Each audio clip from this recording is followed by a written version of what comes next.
স্থানীয় সরকার নির্বাচন নিয়ে নির্বাচন কমিশন প্রস্তুতি শুরু করেছে বলেছেন মির্জা ফখরুল। এখন এই যে স্থানীয় সরকার নির্বাচন, বর্তমানে বাংলাদেশের যে নির্বাচন কাঠামো আছে সেটা কিন্তু স্থানীয় পর্যায়ে কিন্তু খুবই বেহাল দশা।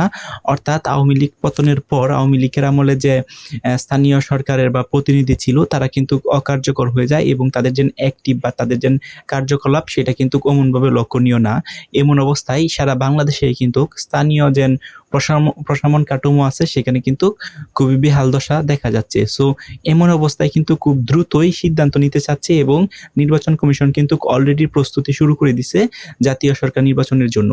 এখন এই জাতীয় সরকার নির্বাচনটা যত দ্রুত হবে ততই কিন্তু বাংলাদেশের যে স্থানীয় পর্যায়ে যে আইন শৃঙ্খলা বলেন বা স্থানীয় সরকারের যে একটা নিরাপত্তা বলেন বা যাই বলেন না কেন সেটা কিন্তু খুব দ্রুত ফিরে পাবে।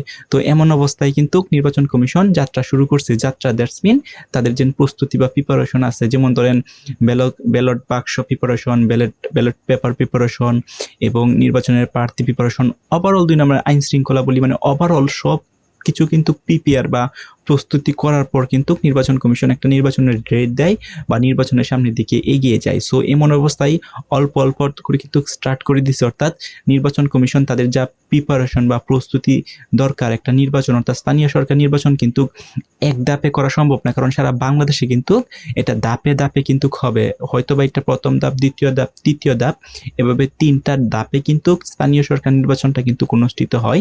একযোগে সারা বাংলাদেশে কিন্তু জাতীয় সরকার নির্বাচনটা হয় না বা এটা কিন্তু পসিবলও না। সো ধাপে ধাপে কিন্তু বিভিন্ন উপজেলায় কিন্তু এই নির্বাচনগুলোকে অনুষ্ঠিত হয়ে থাকে।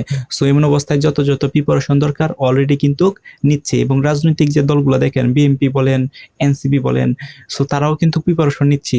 অর্থাৎ এনসিপি কিন্তু এর আগে থেকেই কিন্তু তাদের যে কর্মী আছে কর্মীদেরকে কিন্তু সাপোর্ট করতেছে এবং বিভিন্ন প্রকার যে কর্মসূচি, বিভিন্ন প্রকার যে প্রোগ্রাম আছে সেগুলা কিন্তু তারা করতেছে এবং বিএনপিও কিন্তু এখন আস্তে আস্তে স্থানীয় সরকার নির্বাচনের যে প্রার্থী আছে কাকে সিলেক্ট করবে, কিভাবে সিলেক্ট করবে, দলের মধ্যে কোনো বিশৃঙ্খলা তৈরি হবে কিনা, ওভারঅল যে বিষয়গুলো আছে সেগুলো কিন্তু ভাবতেছে। দলটির নীতি নির্দেশ দ্বারা আছে তারা কিন্তু এই বিষয়গুলো অলরেডি ভাবা শুরু করছে। সো নির্বাচন কমিশন যেহেতু প্রিপেয়ার হওয়ার পর কিন্তু রাজনৈতিক পার্সনকে বলবো বা রাজনৈতিক পার্সনকেও কিন্তু একটা ওয়ার্নিং দিব যে নির্বাচনটা কবে হবে। তো এমন অবস্থায় আমরা বলতে পারি আগামী বছরের শুরুতে বা এই বছরের লাস্টে কিন্তু এই নির্বাচনটা কিন্তু অনুষ্ঠিত হওয়ার খুবই সম্ভাবনা আছে। যদিও এখন পর্যন্ত কোনো ডেট পাবলিশড হয় নাই, বাট ধারণা করা যাচ্ছে আগামী বছর শুরুতেই কিন্তু এই স্থানীয় সরকার নির্বাচনটা অনুষ্ঠিত হবে।